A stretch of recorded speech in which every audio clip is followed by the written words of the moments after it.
J'ai dû expliquer à mes parents qui n'avaient rien à voir avec l'industrie du vêtement ou l'industrie de la mode ou même le rapport au cuir, ce que je faisais.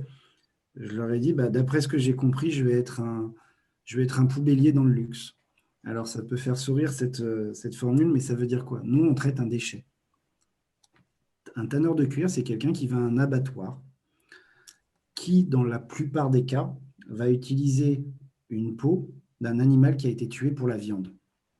Il y a des exceptions, mais on va prendre le cas général pour être un petit peu plus simple. Cette peau, qu'est-ce qu'on en fait? Si demain il n'y a plus de tanneur, on se retrouve avec des cadavres en décomposition. Ces cadavres, s'ils sont en décomposition, le traitement que l'on va avoir sur ces peaux va nous poser un vrai problème environnemental, en termes de déchets, en termes de ce qu'on va rejeter dans l'atmosphère. Si on le brûle, qu'est-ce que ça veut dire? Si on l'enterre, comment ça se passe? Il y a des vraies questions qui se posent.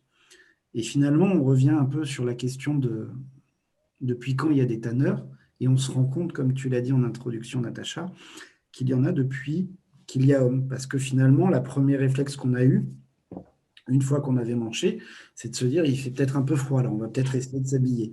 Alors, on peut s'habiller effectivement avec des feuilles, mais ça ne va pas durer très longtemps et surtout, ça ne va pas être très chaud.